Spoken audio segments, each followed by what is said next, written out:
Hello and welcome. I'm not sure if you can see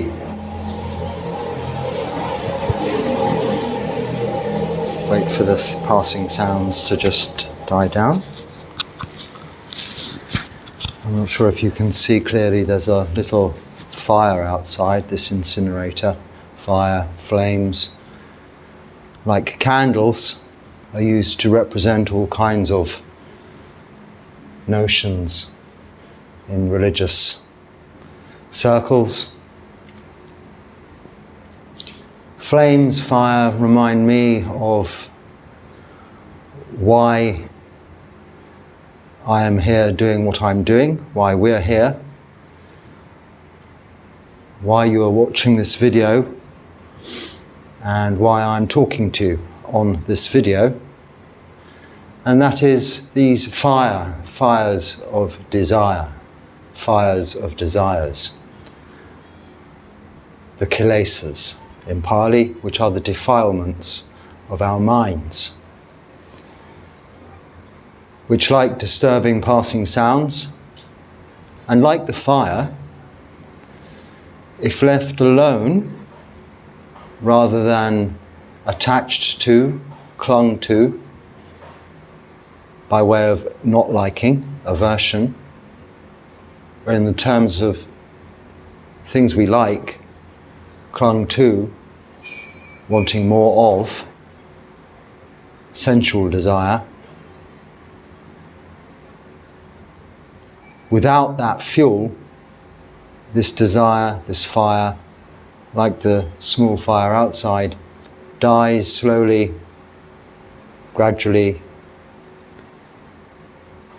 to nothing, to coolness. Eventually, there is just the ash, the cool ash, this basic earth element that, when sprinkled on the soil, disappears to seemingly nothing. And this is our intention here today. And each time I sit talking to you,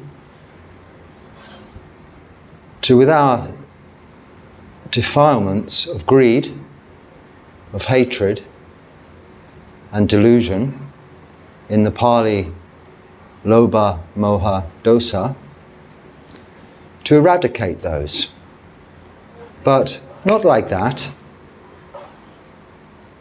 There will be a like that moment once, and eventually, after a long time of practice, these defilements have died down, gone away. And this is attained by seeing clearly the cause. That through not guarding our sense windows, sense doors of seeing, hearing, smelling, tasting, and touching, we allow intrusion within, drawing us outwardly. We call the asavas. It's translated as leakage, going out. Our awareness, our consciousness, our attention through contact with the outside is drawn outward. So we don't cover our eyes, ears and mouth like the three not so wise monkeys: see no evil, hear no evil, speak no evil. But we more guide wisely what we allow in, like security guards or bouncers on the door of a nightclub or any event, allowing most people in, but some not so. We're selective. Then also, when contact is made with seeing, hearing, smelling, tasting, touching, and when thoughts arise, with wisdom, with understanding of their impermanent nature, their unsatisfactoriness, and also not expecting to have some control over these, in other words, these characteristics of existence, anicca, dukkha, anatta, we are careful not to allow what might seem attractive to draw us out, draw our attention away from the matter in hand. So I hope we spend this time listening to these kind of talks on this forum or others we call Dharma talks, or discussions, questions and answers in whatever form, to, if nothing else, not to counter that and provoke argument, debate and further discussion, prevarication and rumination and all of these we call papancha in the Pali, thought processes of linking one thought to another and then going on and on and on with overthinking what is very simple, making it complicated. Not to do that, but to just hear what is actually really just the facts of the matter in hand, the truth. This hot fire in the little incinerator thing, burning away some rubbish of the day, not my responsibility, we can't do fires as monks, but is representative, just purely by chance, of just that, all the rubbish going in that comes into our minds and out of our minds, gets burnt up. This is what they call the tapas practice in some Indian religions and philosophies, through ascetic practices, burning up those defilements. But rather in Buddhism, we try to allow them to just naturally cool. Knowing the fire is already there, there's no need to add fuel to it.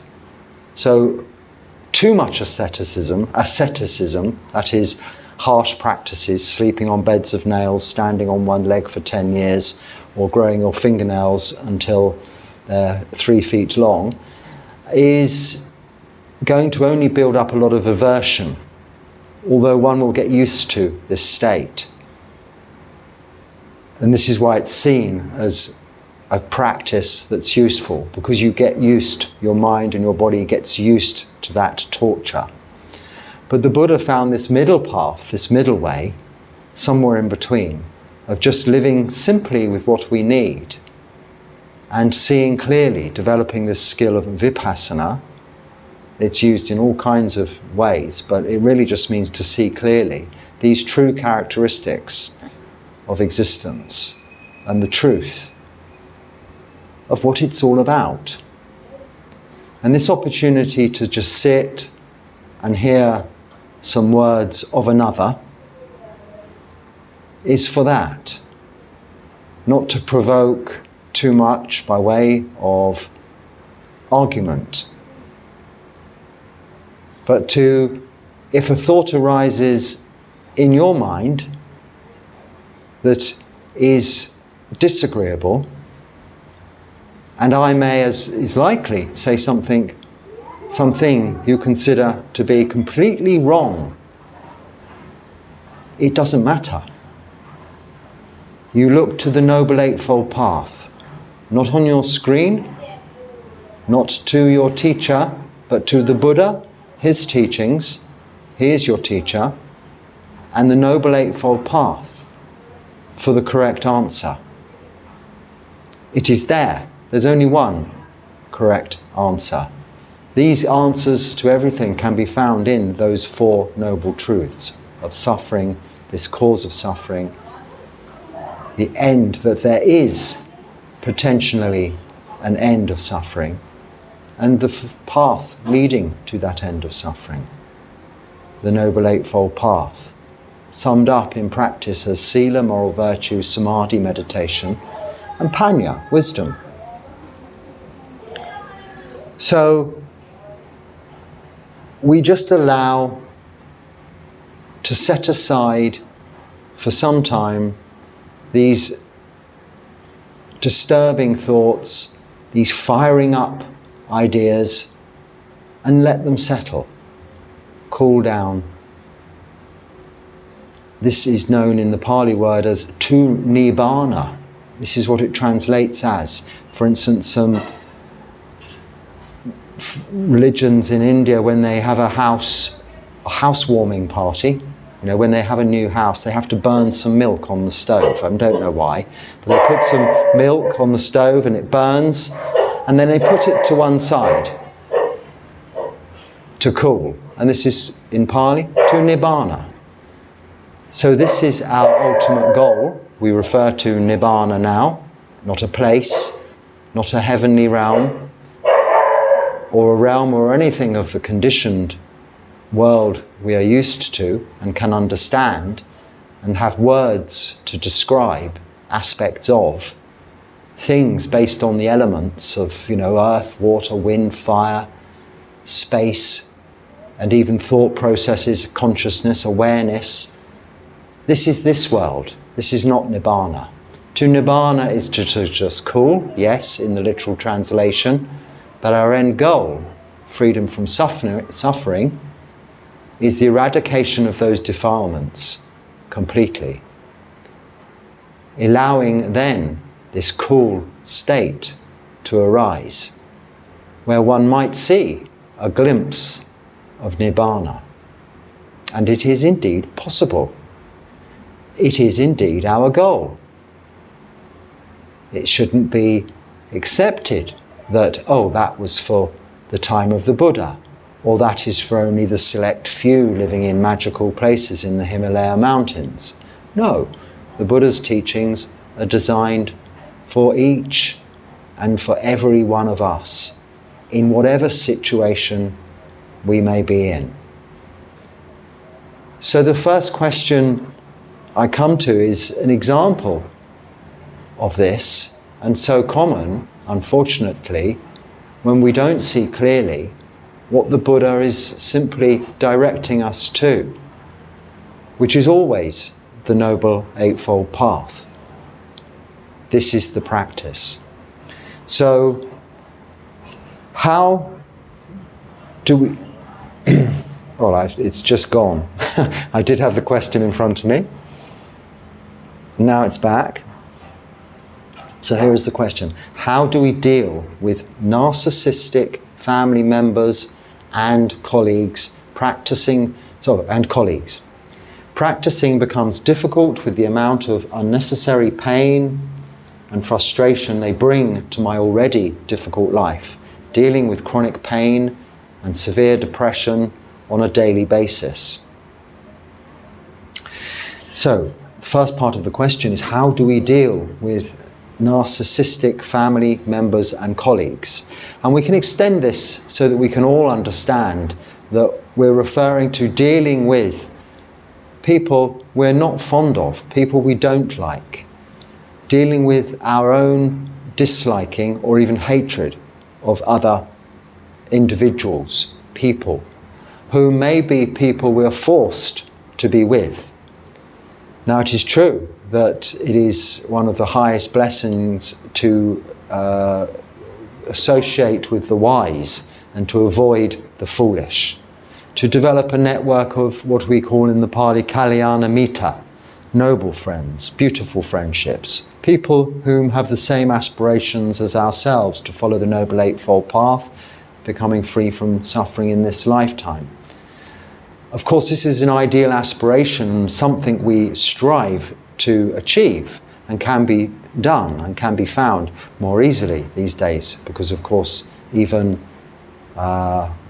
environments like an online environment such as this is such, where people are there for you to meet of a like-minded nature.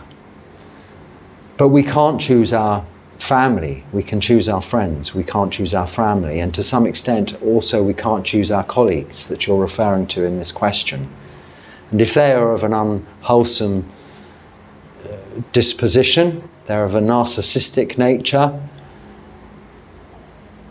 they cause you, maybe they're unkind, they're aggressive, they make your life difficult, you have to, again, look at what's causing the suffering in you. Turn the table around and see the suffering they're causing themselves by their own behavioral patterns.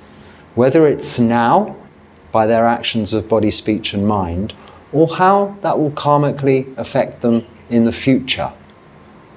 Or maybe the result, what has caused this for them to be like that now, in the moment, the present moment, here and now, what has happened to them in their past to make them like this now. And with this little bit of understanding, without asking any questions, you can hopefully dig very deeply and find some karuna, the Pali word that is for compassion, which is one of the Brahma Viharas. And with a little bit of compassion, understand that their suffering is greater than yours is as a result of their behavior. Unless you allow this asava, this leakage, to be drawn out by what they're saying to you, by what they're showing you, how they're treating you, and to accept the aversion you have for that and let it really bother you. You can't just close your eyes, ears, and not speak to them. But you don't have to accept what they're offering you. Like a gift you don't want, you might not be so rude as to say, I don't want it, and give it back. But you can take it and you can put it aside without even offending the person. They might not know, you'll never even open it or use it. You've accepted it. Maybe if it's something nasty, not give it to someone else, but just let it be. It's not letting go, it's not picking it up in the first place. Maybe handling it to receive just politely with a smile what it is that's disturbing you. And then you go on to say that this, along with your other conditions, predisposed conditions, health, both physical and mental conditions that you're suffering, depression and chronic pain, which are very debilitating indeed, are going towards really stopping your practice. But when we look at this, we have to see this as where we are viewing it incorrectly. Because what the Buddha is teaching us is that this is all our practice. Everything we experience is and can be our practice. So it might be that you're unable to ever sit quietly in a place and just what we call sitting in formal meditation and meditate undisturbed. But I'm sure, even if you have time to go to the toilet, you can sit for a little while in a little room hidden away to have a moment to yourself for this practice. But for the rest of the time, we need to consider these external disturbances, distractions, annoyances, and problems, these external ones, as being just that, external. Recognize them as things you're not liking, but also know that if it was things you really liked, like gorgeous sights and views, beautiful music, the smells of lovely food, this would be equally distracting and disturbing to what you're calling your practice, unless you know that this is just that, external. Whether it's something you like, so it's attached to the defilement of greed, sensual desire, or whether it's something you like, so it's attached to the defilement of hatred, aversion. It's the same thing. It's the desire to have what you haven't got, or to not have what you have got. Desire. The fire to desire is attaching to it, trying to hold it. Now, until such a time has come that little tin can, hobo stove, one would call it, has really cooled down, Nibbana, I won't try to pick it up. I will let it be. And this is the same. Allow it to cool. So treat these disturbances you have externally as part of your practice. But then also with regards to physical pain and also with regards to depression, you will notice that they are far more difficult and harder to deal with. So if you were in a completely tranquil and peaceful environment to support your meditation practice, you would still have these problematical mind states to distract you. And even if you weren't suffering from chronic pain, you weren't suffering from depression, all kinds of thoughts will come into your mind as a result of these kilesas to distract you from your practice. So there is no ideal situation. This might look like an ideal situation, but there are always issues that you don't or cannot appreciate unless you're in a situation yourself, trying to practice. And you will find, however often you move, wherever you go, there is never the perfect place. They have an expression to do with sheep: grass is always greener on the other side. Meaning, if the grass they're eating in one field could be just perfectly nice, but they see grass in another field, they think it's going to be more tasty, greener. So they all go over there and then think, well, it's better in that field. So they're constantly jumping over and over this fence rather than just enjoying what they have, or saying it's good enough and making the most of it. So when your people at work and your family are disturbing you, compare them to what's disturbing you in your mind. And let the two argue amongst themselves. That is, your physical feelings of pain, chronic pain, and your states of mind, and those external disturbances, and you take a back seat as the observer and watch this all going on, bringing your awareness and attention to just the breath as your meditation object, which you can practice whether sitting, standing, walking, or even lying down. These are the 4 postures.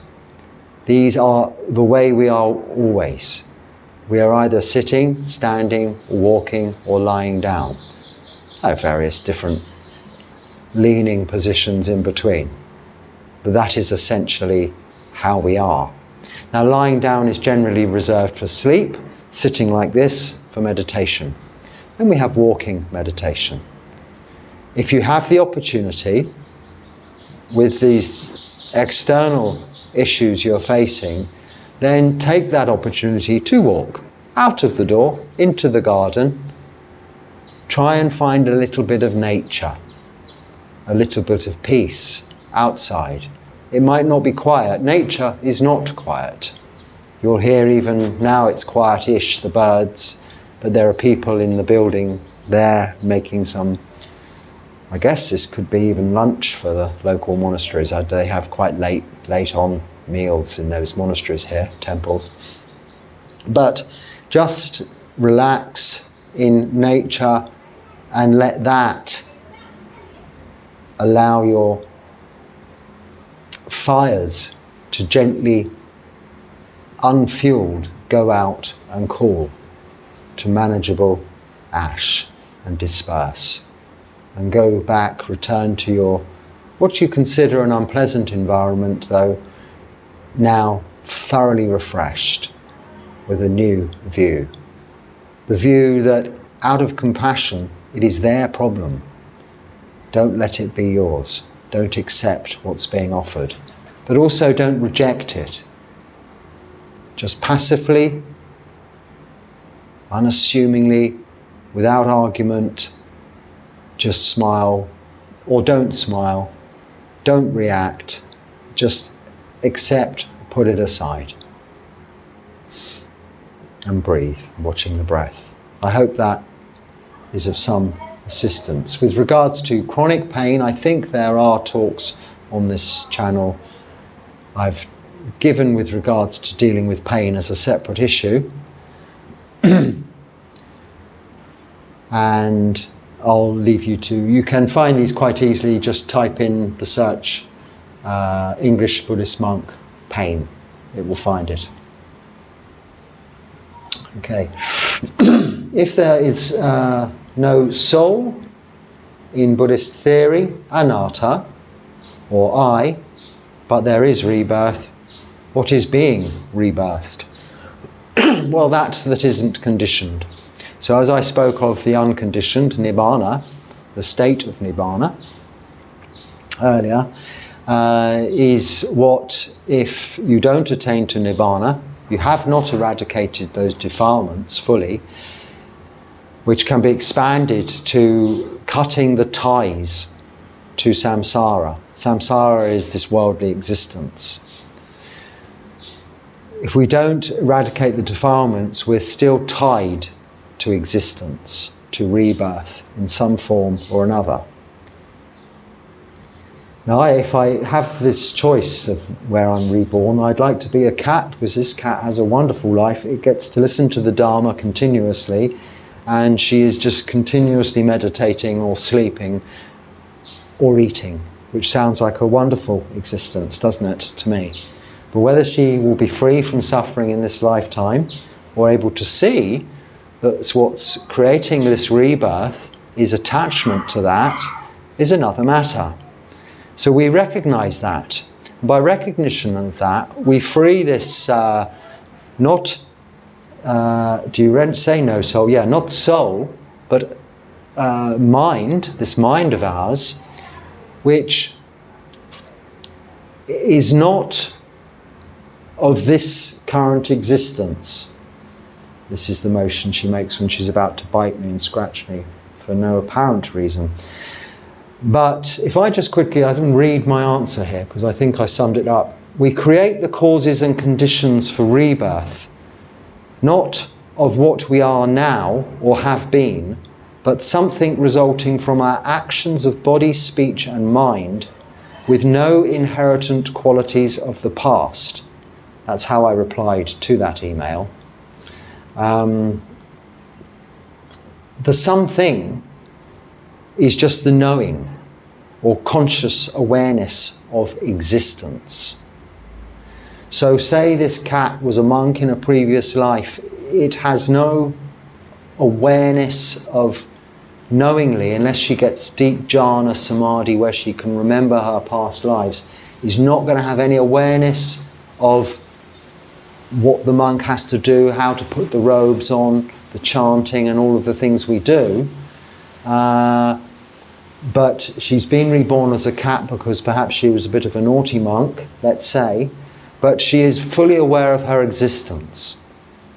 And it's that awareness that has been reborn as this cat.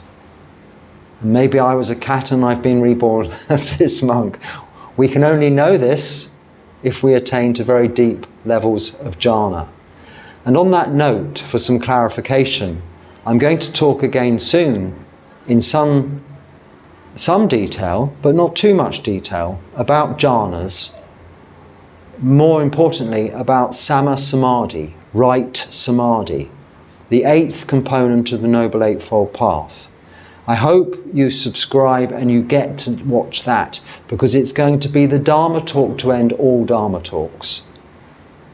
I don't know what I'm going to say, it's just a seed in my mind at the moment that I must go into actually what samma samadhi is, right samadhi. Because there's so much discussion, and even I am so guilty of making it way too complicated. I was talking about states of samadhi, Kanaka samadhi, parikama samadhi, upachara samadhi, apana samadhi, and so somebody quite very rightly pointed out this is all from the commentaries and later additions to the suttas. The Buddha didn't talk about those things.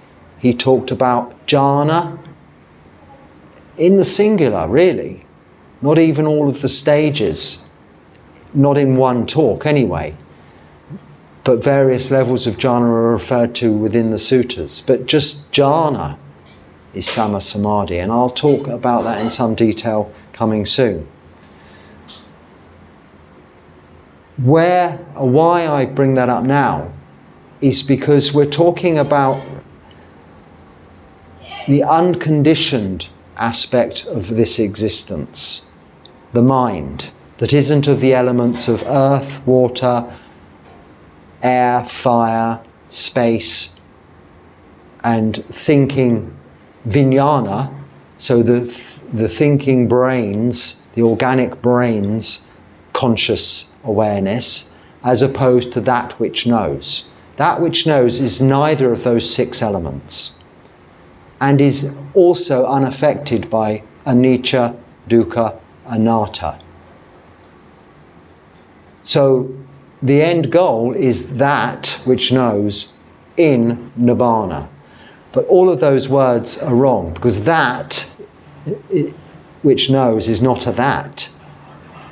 And Nibbana cannot be in Nibbana because it is not a place. There are no conventional terms of reference for these states.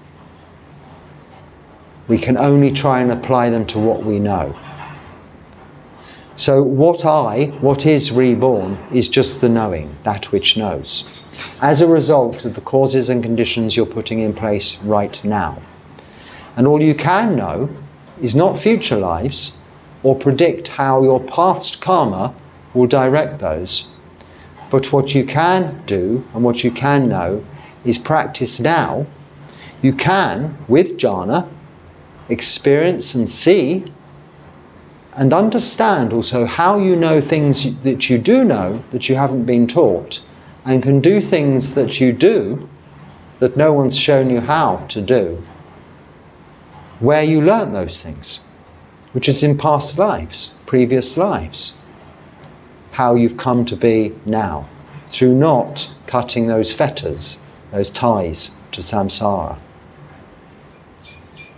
Once we have finally eradicate these defilements of greed, hatred and delusion, we fully understand these 4 noble truths,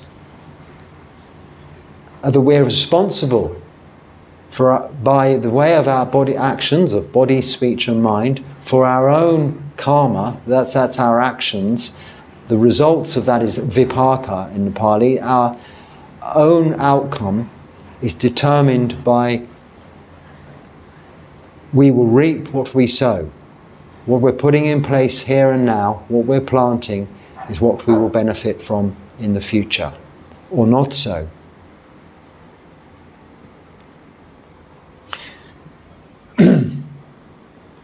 So, I think maybe, I don't know what time I started. Where do you stay in India? Well, I've stayed all over the place in India, but my main monastery is in Bangalore, which is in Karnataka, southern India, the Mahabodhi Society of Bangalore. That's my base. But usually, and I've spent most of the 3 years I lived in India, on the west coast, still in Karnataka, but some distance, although by Indian standards no distance at all, a 12-hour overnight bus journey on a coastal part of India, which is called Gokarna, which means cow's ear, for various reasons, but I won't go into that. But that's now become quite a touristy place for domestic tourism, so it's not the place that I discovered, 5 years ago. And that was also when I was staying there, mostly during the COVID period, when there was very little movement in any countries, regardless. So there was no tourism, there was no visitors. So it was a very quiet, peaceful, not a Buddhist place, but that's where I stayed.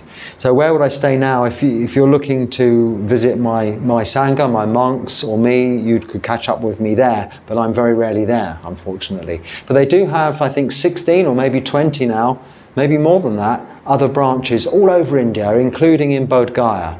where I was ordained. We have a big branch there, a meditation center near the Mahabodhi temple, the site of the Bodhi tree where the Buddha was actually enlightened.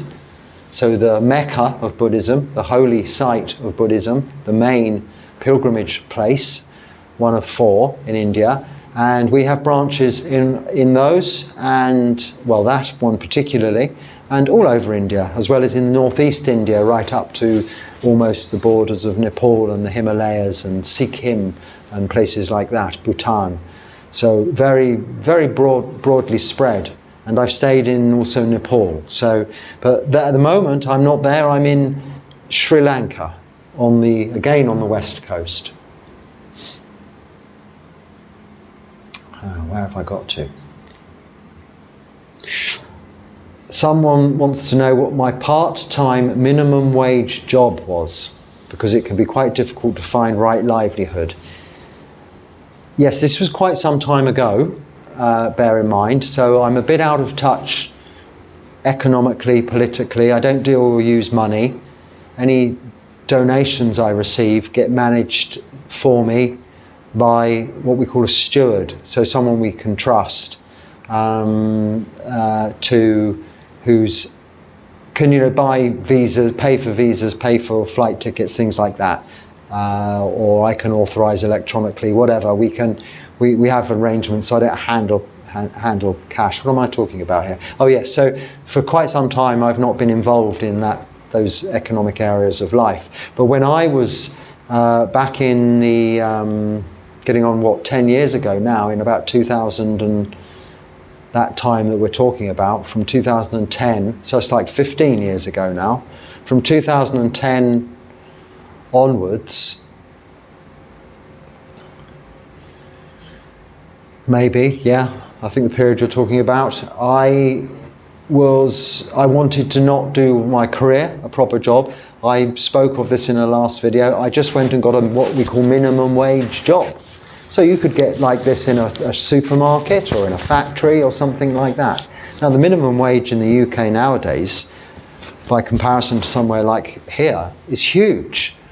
And I know the cost of living is also huge there, so it's irrelevant. But to some extent, food costs aren't hugely different.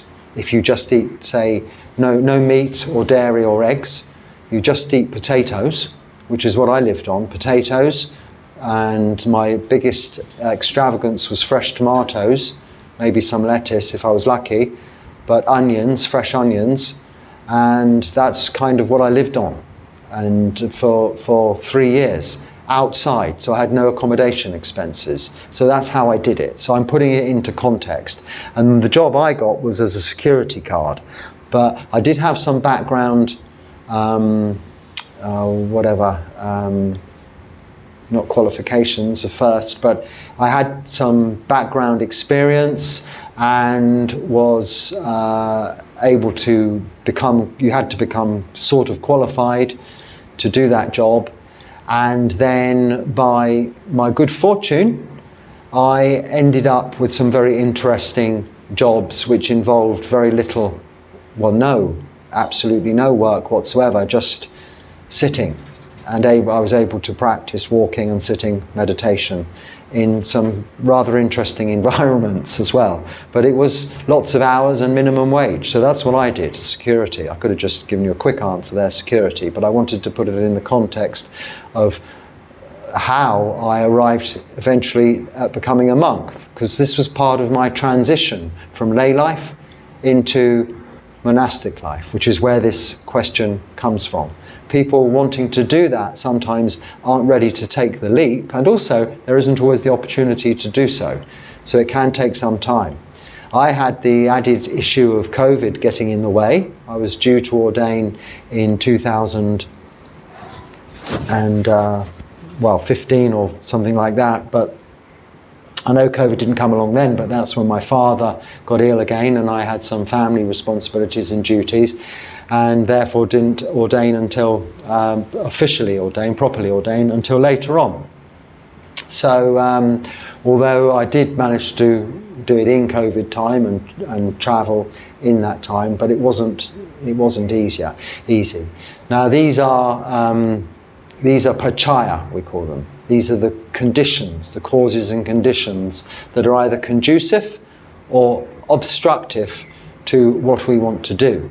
But we accept them as just that and consider them as supportive to what is our practice of everything, and the development of khanti, patience.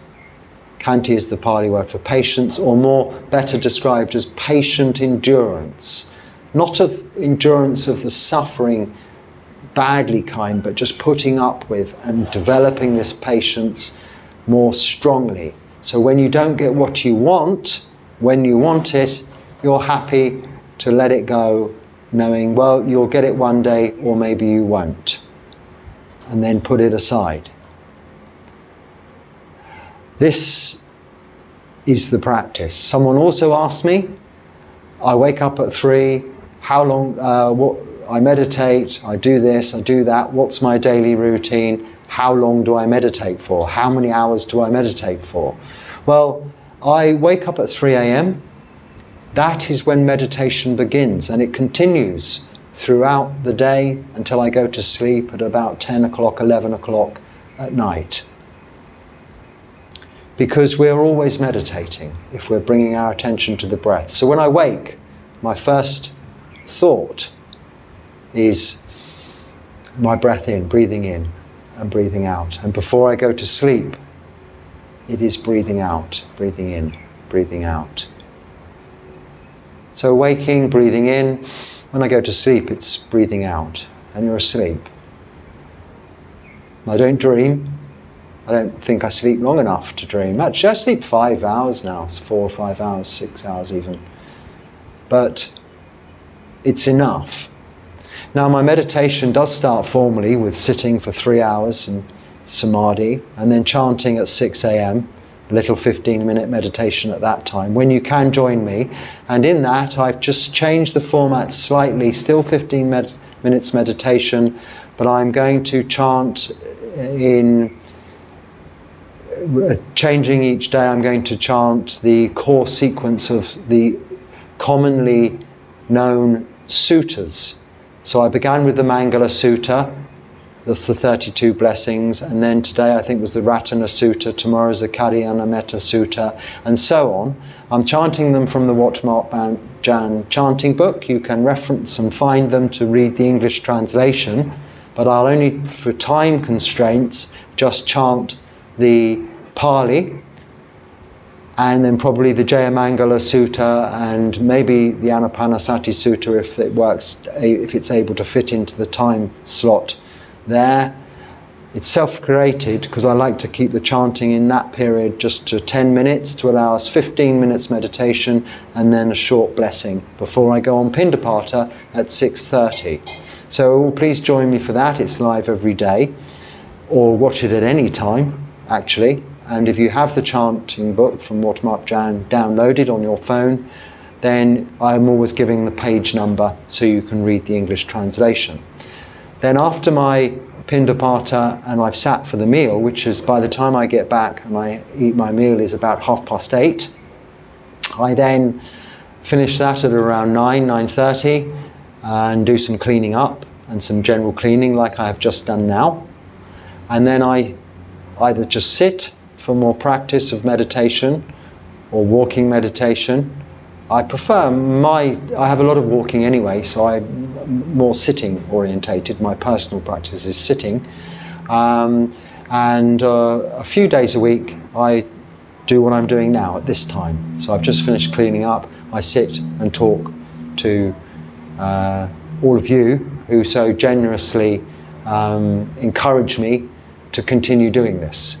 I'm not talking to thin air because I get encouraging comments and feedback from you, these useful questions which are useful not only for everyone listening, I hope, but certainly for me too, because they ask me to delve into my experience of practicing the teachings of the Buddha in this monastic environment as a monk and find the answers there, which aren't necessarily the right answers or the wrong answers, but what I've gained from this experience of living this life.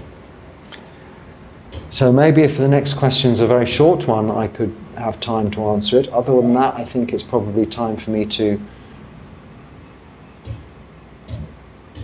So there are a couple of questions coming up about... I won't read the questions in full, because they're bestowing the virtues of various drug-induced awakenings, and there are all kinds of drugs, some of them perhaps modern, that I've never heard of. There's a precept, the 5th precept, no intoxicants. It's simple. Anything I'm talking about is assuming that people are trying their best to keep the 5 precepts. So I'm never going to have any thoughts when people ask me about thoughts or advice or what do I think about anything that is associated with the taking of drugs or drinking of alcohol. It is totally contrary to my own practice. It is totally contrary to what the Buddha teaches, and this is all I follow. One teacher, the Buddha. And it is contrary to the precepts. The 5th precept is there to protect the other 4 of no killing, stealing, sexual misconduct or lying, which most people go out to have a drink or smoke some marijuana in order to assist them with perhaps fornication or telling elaborate stories or stealing something or killing something, you know, for breaking the others. It certainly will never help them keep the other 4 precepts because it reduces mindfulness.